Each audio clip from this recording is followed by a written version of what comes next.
minds that plot destruction, sorcerer of death's construction, in the fields of bodies burning, as the war machine keeps turning, death and hatred to mankind, poisoning their brainwashed mind. Welcome to the Anarchist World This Week, broadcast across Australia on the National Community Radio Satellite. Listen to the Anarchist World This Week, Australia's sacred cow slaughterhouse. Listen to analysis of local, national, international events. Listen to analysis you'll never hear anywhere else.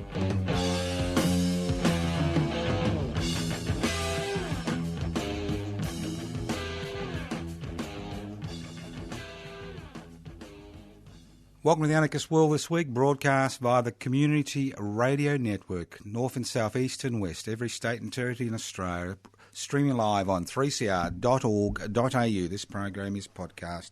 If you get called away, nature calls, you break a leg, you fall out of a building, don't despair if you survive. You can always get the podcast at 3cr.org.au of the Anarchist World This Week. We're going to have a bit of a mixed program today. Look, we don't do shows, all right? This is my 40th year. We do not do shows. That's entertainment, okay? We do programs. We try to educate, inform, encourage, and get people to take action. That's what the Anarchist World This Week is all about. It's not about entertainment. It's not a show. If I wanted to do a show, I'd put on some garters and start dancing and have a camera in the studio. So it's not a show, it's a program. Okay, let's move on. Now, next I'd like to thank all those people who've rung me regarding my wife, Ellen Jose, who contacted us in various ways. Look, we think of you as our extended family. Ellen is critically ill, very ill at the minute. Everybody's doing everything they can. She's been ill for a long time, those of you who have known her. So we'll see what the next week or so brings. Most likely it won't bring good news, but at least we're all thinking about her, and I appreciate it greatly. As I said, families come in different ways. You don't have to be genetically related to somebody to be part of their family. And that's the great thing about broadcasting a community radio, especially over 40 years, that you develop lifelong friendships and enemies, obviously, but lifelong friendships mainly that sometimes cross family boundaries and community boundaries. And that's the extraordinary thing about community radio. So all of those of you who've been thinking of us over the last week, thank you very much. I'll keep you informed. I'll just keep you informed about how things go in the next week or so. But as I said before, Ellen is critically ill, and those of you who have known her for a long time will know that she's an amazing activist over many, many, many decades. She does have one little message. This Saturday, the 3rd of June, is the 25th anniversary of Marbo Day. And since 2003, she's been organising a Marbo Day celebration at Federation Square in Melbourne. And although she won't be there this year, she'd like you all to come to join her in spirit to celebrate what is an extraordinary event in this country's history. So if you can make it, 11:30am, Federation Square, at the corner of Flinders and Swanston Street. You know, I know this year that the Federation Square Authority, which usually sends police and security guards to try to break up our little Marbo celebration that Ellen Jose has been organising for years, because we don't obviously ask permission, is holding a community day on Marbo Day with the Koori Heritage Trust, and we will be joining them later on. But we'll be starting at 11:30 sharp this Saturday, Federation Square, Melbourne, corner of Flinders and Swanston Street. You'll see the big blue banner. It's got a image of Alan Jose's R.I.P. Rest in Peace Terra Nullius installation, which was built in 1993, 3 years after the death of Terra Nullius.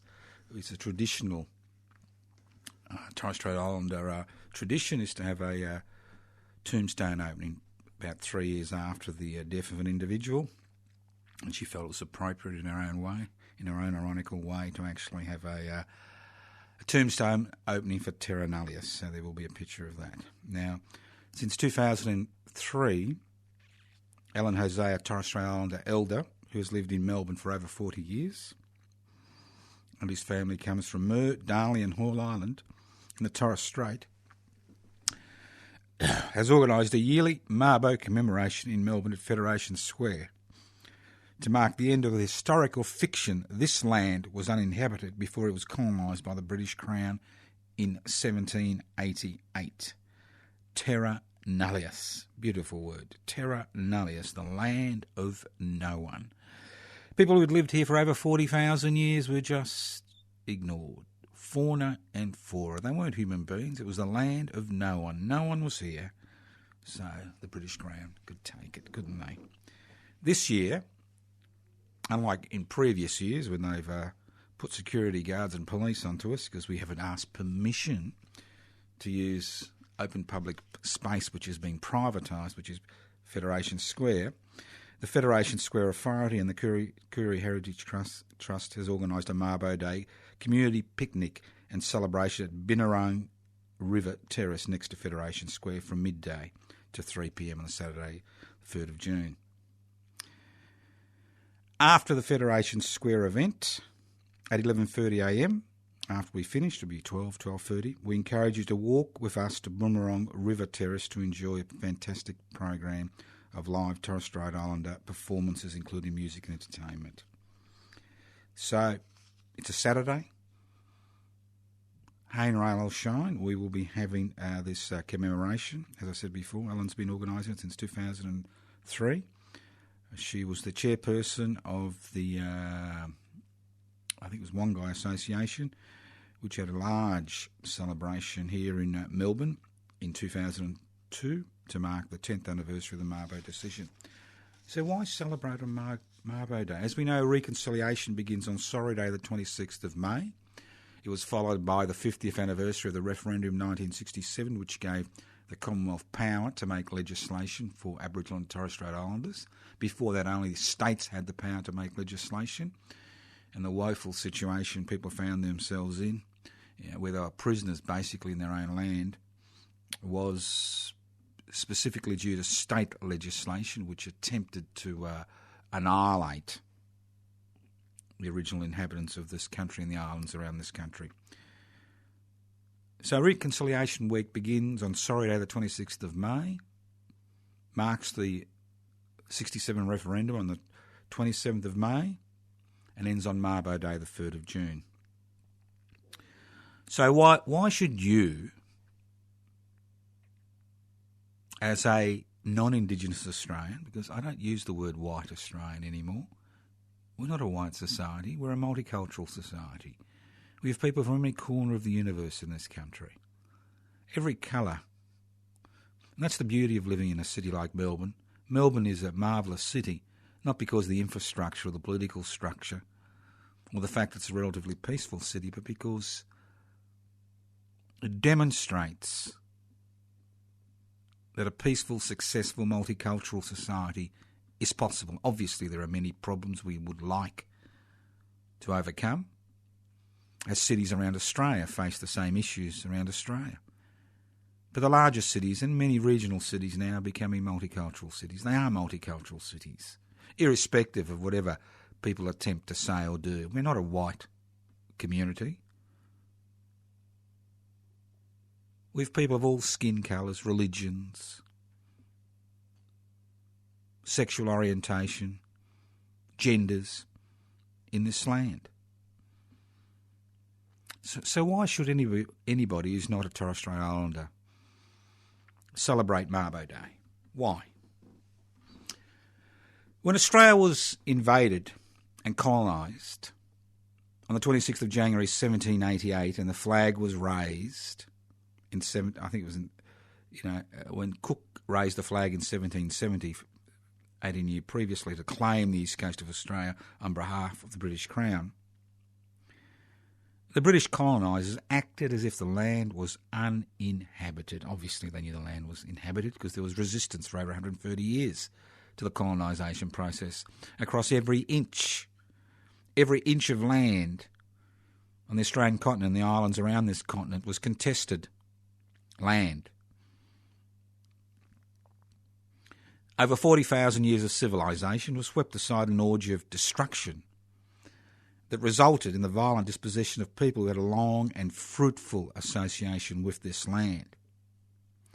For 204 years, till 1992, the legal fiction of terra nullius, the land of no one, was used to legally reward the murderers who colonised this land, although the original inhabitants had never ceded their sovereign rights over their lands. They never ceded their sovereign rights.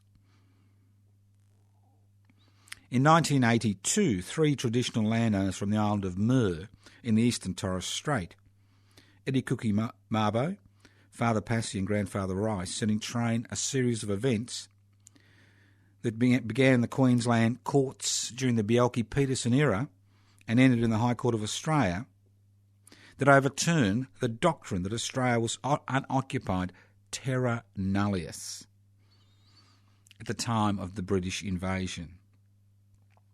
The High Court of Australia, on the 3rd of June 1992, ruled that Aboriginal and Torres Strait Islander interests in land and water survive the assertion of sovereignty by the Crown.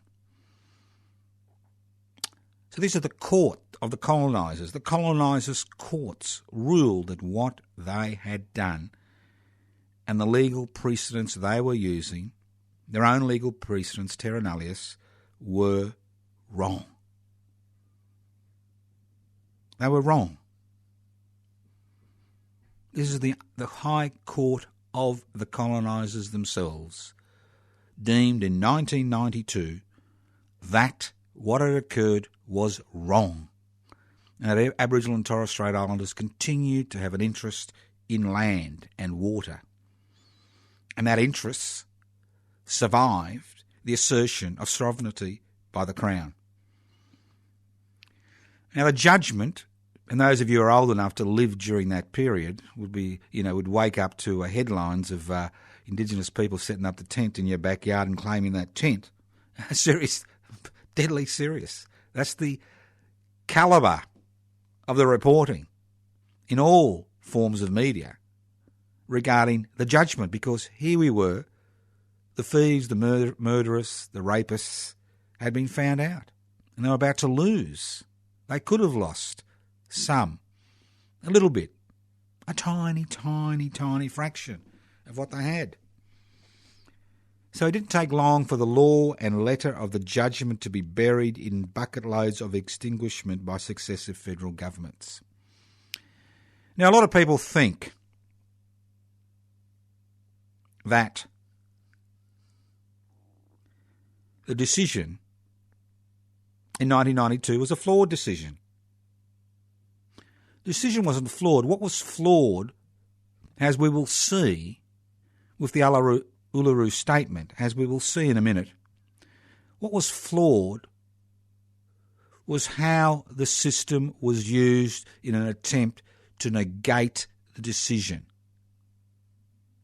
and make the native title process such a difficult process which pitted clan against clan, tribe against tribe, to water down the significance of the ruling which said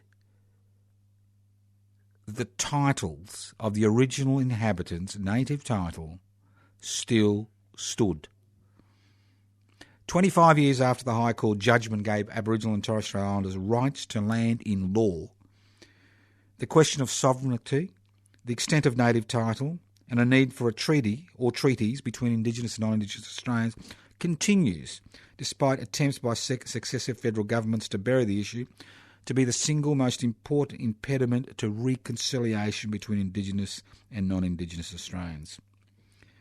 So you can bring your family, friends, children to celebrate Marbo Day. You can start off at 11:30am with the Marbo Day observance, which Alan Jose has organised here in Melbourne, and I'm sure there are observances across the nation. Find out in your neck of the woods what the local Torre Strait Islander community has organised to mark Marbo Day, or what your local council has organised. Bring your friends and family to celebrate Marbo Day, and bring them next year, and the year after, and the year after, irrespective of whether Alan Jose dies in the next few weeks, or next week or so.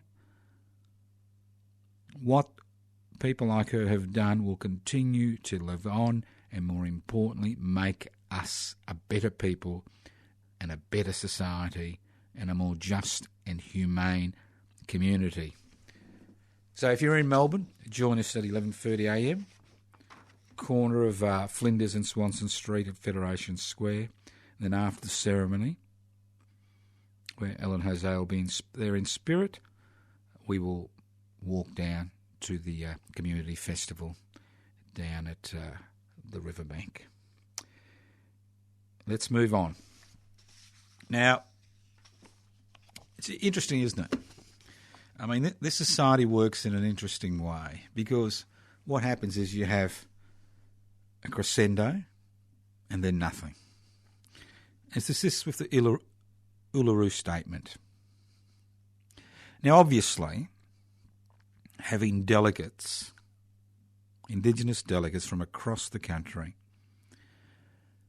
going to Uluru, trying to come up with a negotiated solution to the issue of the proposed referendum was a difficult organising process. These were not representatives, these were delegates who'd come from their traditional communities with specific ideas, and it was the delegates' job to come up with a compromise agreement which suited both urbanised and non-urbanised Aboriginal and Torres Strait Islander communities from around the country. This is a historic moment. It was historic because it was self-organised.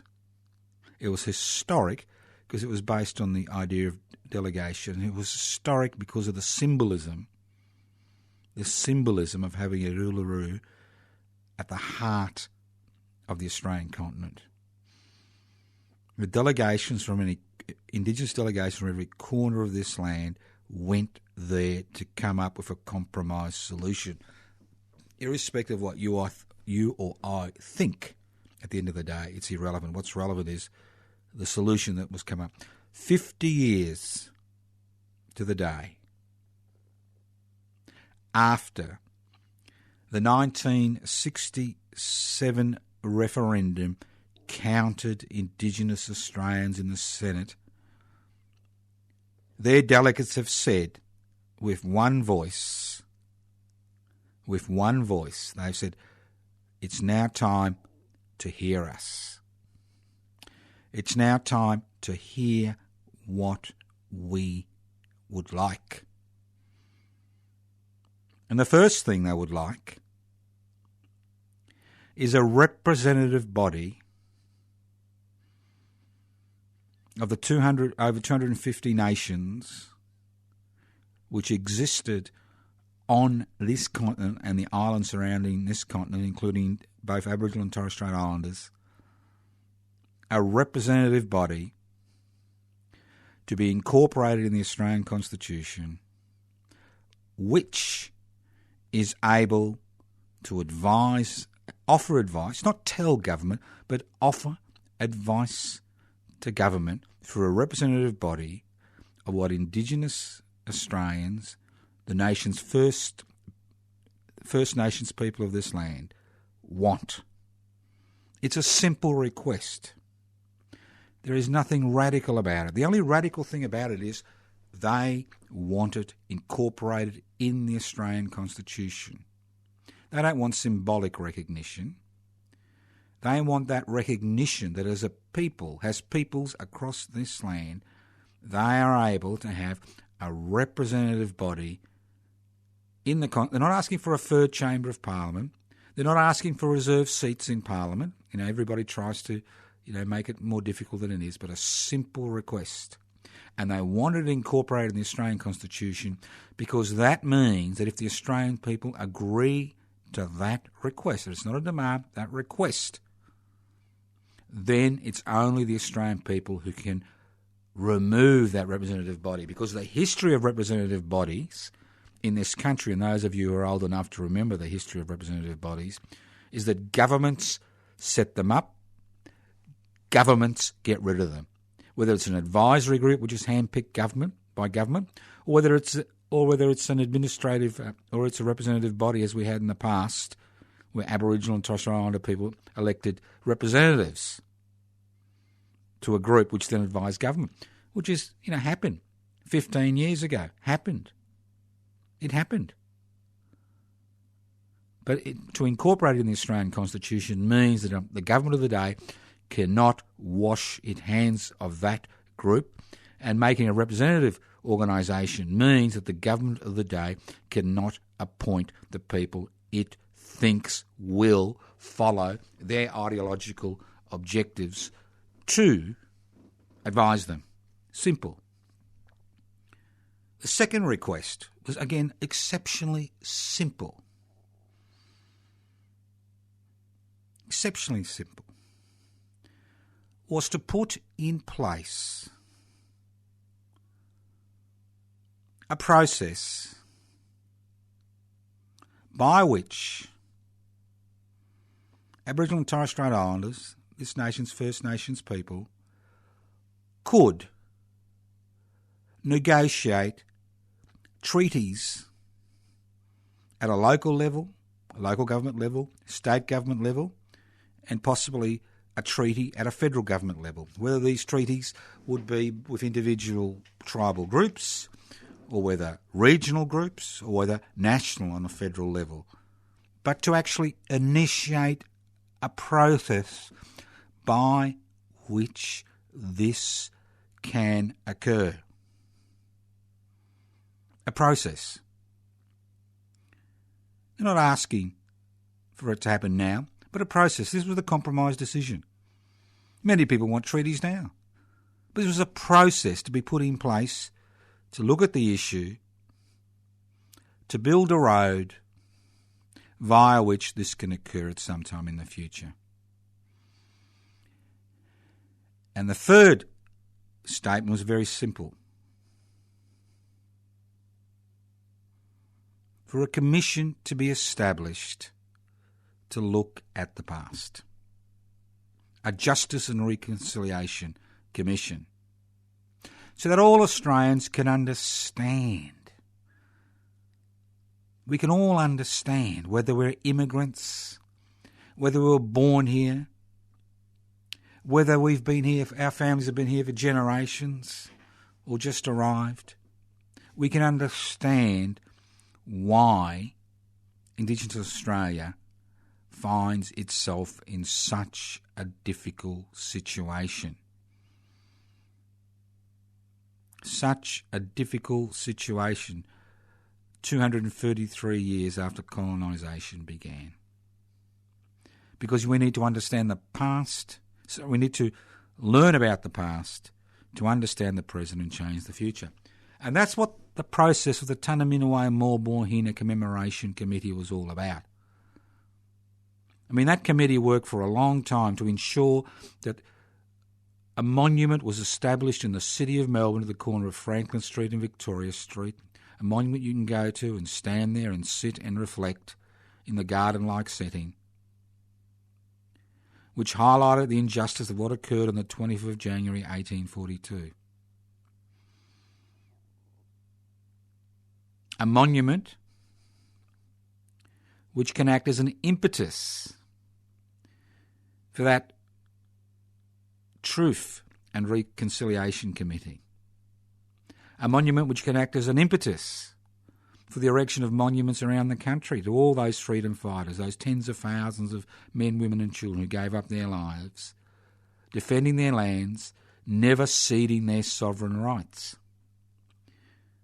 The Marbo, the Torre Strait Islanders have never ceded their sovereign rights to their islands and their call for autonomy and independence.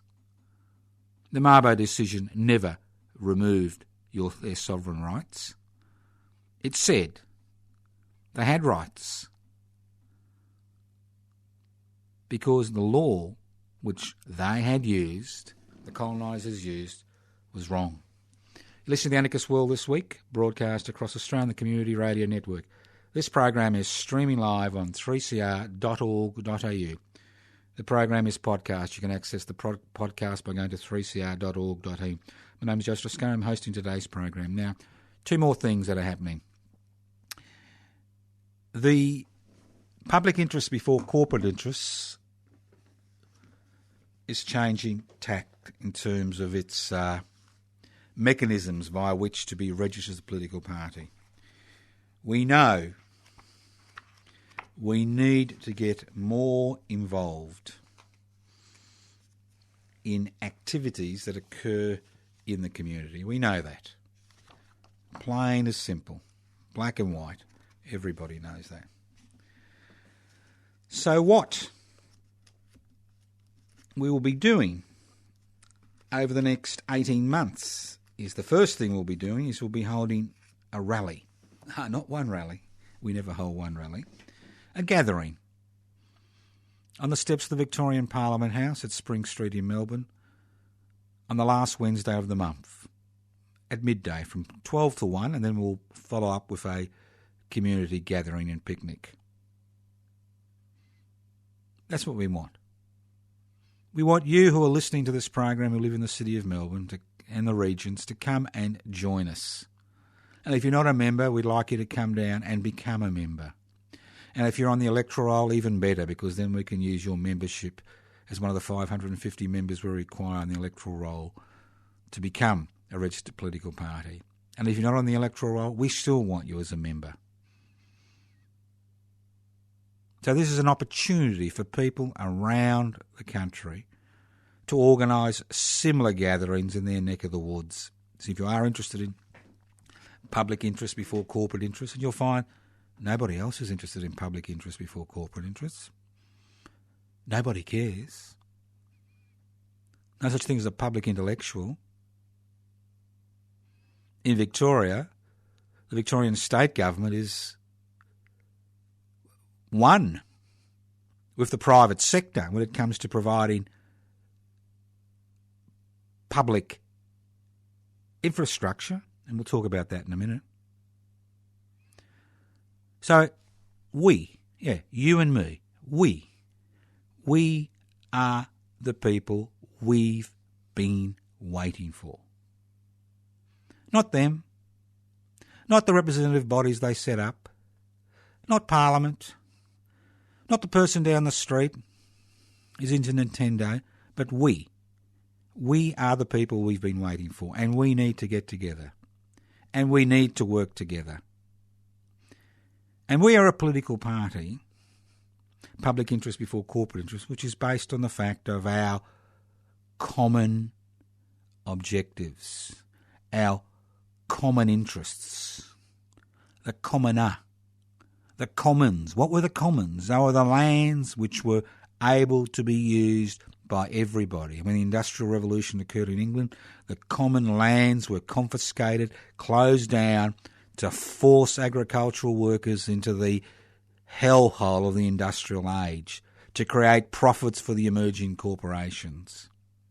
And very little has changed today. There is no common.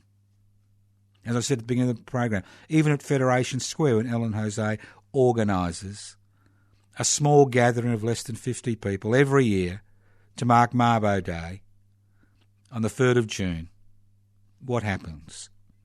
This is land, this is a square which was paid for by public money. managed by a private corporation on behalf of the Victorian state government. What happens? They used to send in police and security guards till this year to try to break it up, move us on, because we hadn't asked permission. What happens when the Wednesday Action Group, which has been around since 1999, carries out an action around Melbourne every Wednesday to reclaim public space? What happens when we go down to Southern Cross Station, the major railway station in Victoria? State-owned property which is managed by a private corporation on behalf of the state government. You get 90 centimetres of footpath.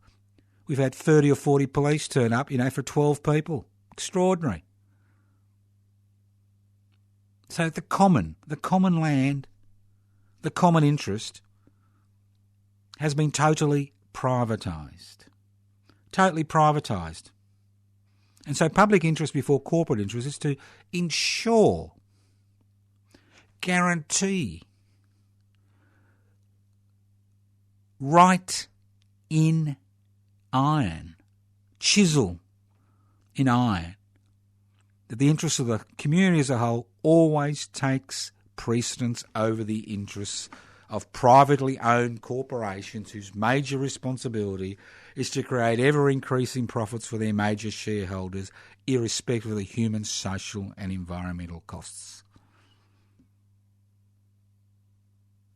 That's what we are there for, to ensure that governments that theoretically represent the interests of the Australian people at the local, state and federal level understand that first and foremost their responsibility is to the people they represent, not to those who have the assets to pull the parliamentary strings.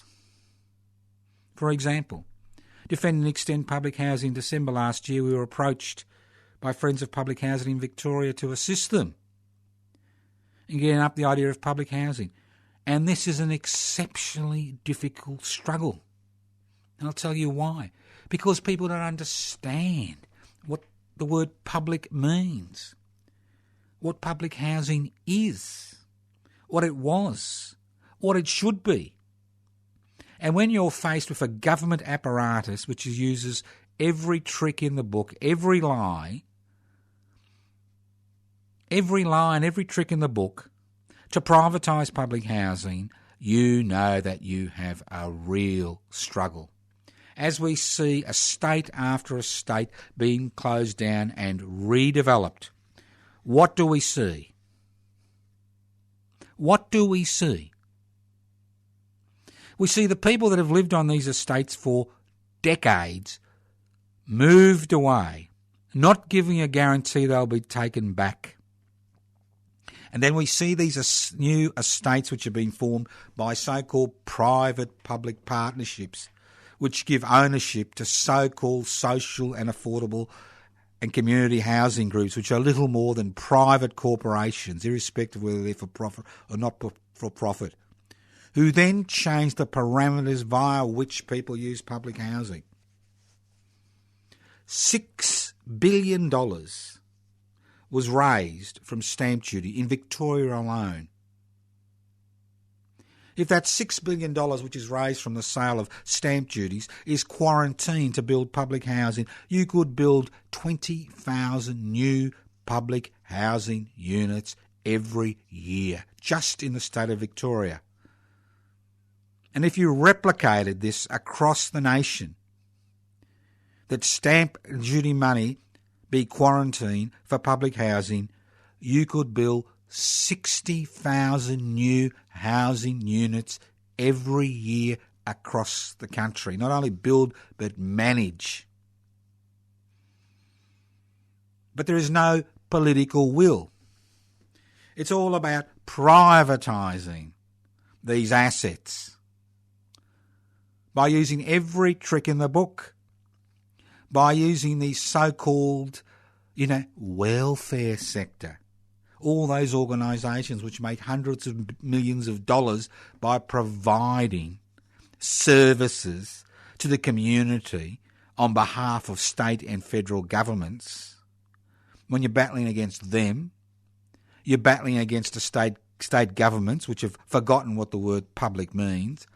You're battling against a federal government, which gives a state government money, a 15% incentive, to privatise public assets. So we will continue with the Defend and Extend Public Housing campaign in Melbourne. And the next rally will be on the steps of the Victorian Parliament House on Wednesday the 7th of June, midday. There won't be any big name speakers because big name speakers aren't interested in public housing. They somehow have, gobbled up the propaganda, and it is propaganda, that affordable and social and community housing is public housing. It is not public housing. It is private public housing. But we will have people there who will speak of their experiences. We will keep the flame alive. We will once again invite all those lovely politicians in the House of Representatives in the Upper House, Legislative Council, Legislative Assembly, to come down, and obviously none of them will turn up again because as far as they're concerned, we're flogging a dead horse. We don't count. We're the fringe. We're the radical leftovers. We're the human garbage that can be swept away. Well, think about garbage when it rots. It causes disease. Think about it. Listening to the Anarchist World This week, broadcast across Australia on the Community Radio Network. Look, if you want to get more information, there's a lot of things you can get onto, and you don't actually have to have a computer, but I will do all the computer stuff first. You can go to the Defend and Extend Public Housing Facebook page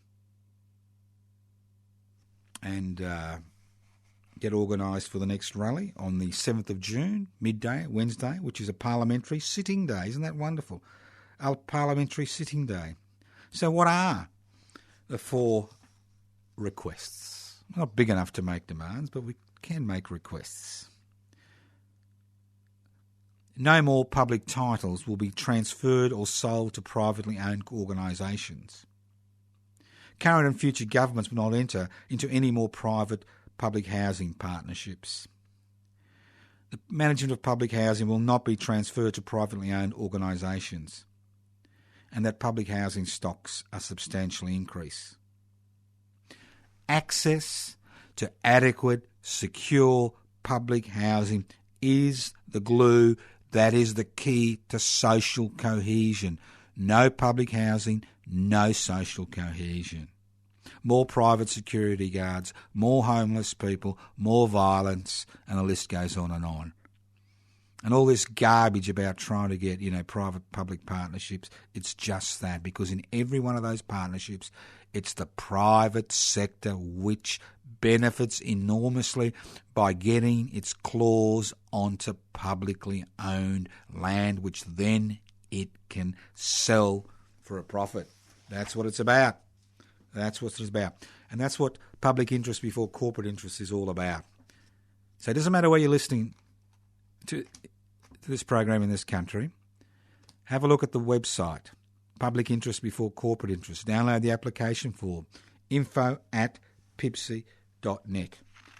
info@pipsy.net. Just download the application form, Public Interest Before Corporate Interest. Go to the Facebook page, Public Interest Before Corporate Interests. You can go to the Anarchist Institute Facebook page, anarchistmedia.org, anarchistmedia.org.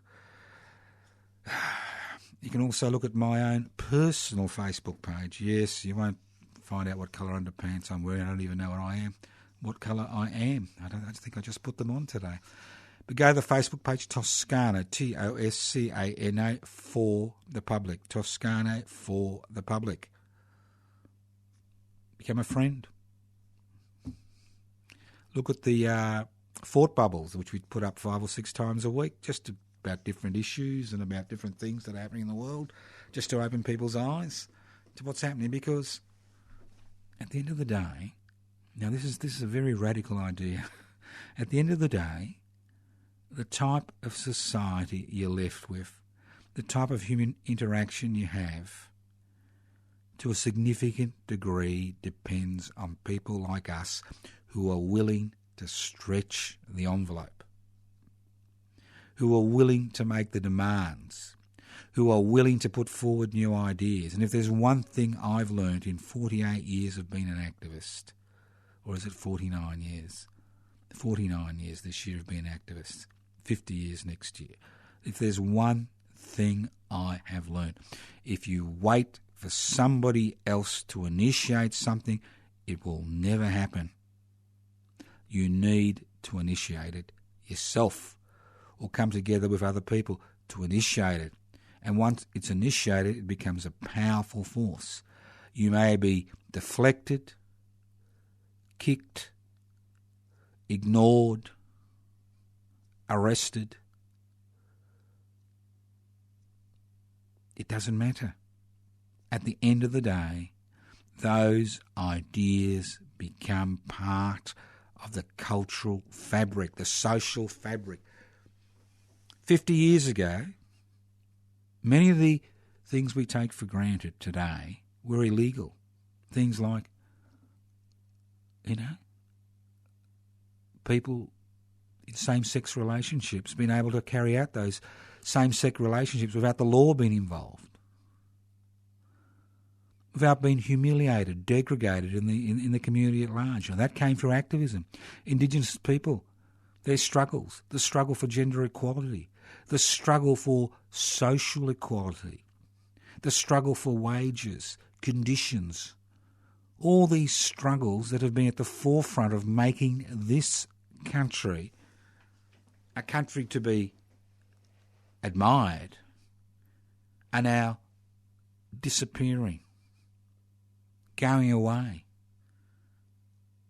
being removed without even a blip on the landscape. When you get the so-called Unfair Work Commission say that we are going to remove overtime rates for the most poorly paid workers in this country who rely on those overtime rates to meet their bills, not to invest in the stock market or to negatively gear a second home, but to meet their bloody bills. No riots in the streets, just blip, acceptance, bang, next. Let's take away long service leave. Let's take away sick pay.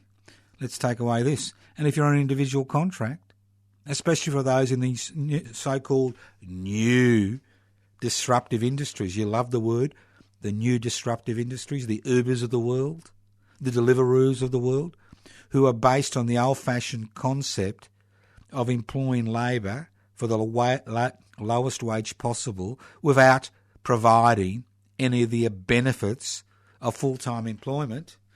A disruptive industry, of course it's disruptive. It's disruptive in terms of making money for the people who organise that industry and squeezing the people who provide the labour to ensure that industry continues. We just shrug our shoulders and accept it. Here we are, public interest before corporate interest, trying to sign people up over 18 months. People shrug their shoulders. What's public? What's the public? What does it mean? Oh, is that what it is? Extraordinary ignorance. And I don't blame people for that ignorance. That ignorance has been manufactured by the domination of a mass media which is owned by people whose major responsibility is to make a buck for themselves and their major shareholders. That's the only responsibility a corporation has. And to see so-called independent Senator Mr Darren Hinch throw his weight behind removing all ownership rules as far as the Australian media is concerned highlights how far we've gone backwards. Because capitalism is about corporations. It's about little fish being eaten by bigger fish who are eaten by bigger fish until there are only one or two fish left in the ocean. It's not about a situation where there is a balance between the big fish and the little fish and the krill. That balance which we as human beings are slowly eradicating, but a situation where the natural endpoint of a capitalist system is the growth of monopolies and duopolies. Listen to the Anarchist World This Week, broadcast across Australia on the Community Radio Network. Let's move on. Now think about bleeding banks. Now, I'm going to go through something and I need your attention. So sit down, switch off the phone, turn off the TV, stop playing your computer poker, sit down, get a cup of tea or a coffee, whatever thing you need to keep you awake, and listen to this, because this is not a fairy story. It reads like a fairy story, but it is just so extraordinary. And the extraordinary thing is you don't read about it. You don't hear about it. You may hear little blips and little pieces, but nobody puts it together. It's very simple. Now, Mr. Morrison, the Federal Treasurer, had a problem. He had a problem. He had a black hole in the Australian budget. And we know he had a black hole because corporations pay voluntary taxation in this country. We know that. So what Mr. Morrison decided to do was introduce a 0.015% tax on the 5 big banks. Okay? 0.015%. Just stay with me. This is a complex story, and that's why they make it complex, so idiots like you and me don't understand. But this time the idiots do understand. All right? Okay, this will raise about $6.25 billion over the next 4 years. Raising this money meant that the rating agencies, which are self-appointed agencies which rate different governments and countries on their financial stability, like, scum like Standards & Poor's, and there's a few of them, so that we wouldn't lose our AAA credit rating, right? AAA credit rating. Now, the country's credit rating, the privately owned banks' credit rating, especially the big banks, is directly linked to the credit rating of the country. If your credit rating falls, and if you're a big bank and you're not relying on investors' money to make money, like a lot of the small banks do, but you're relying on being able to borrow money on the international scene, what that means is that if the credit rating falls, the amount of money,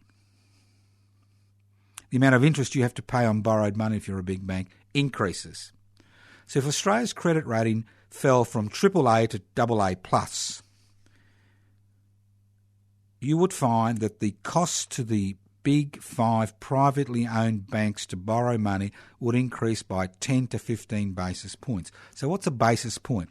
What it means is 0.1%, okay?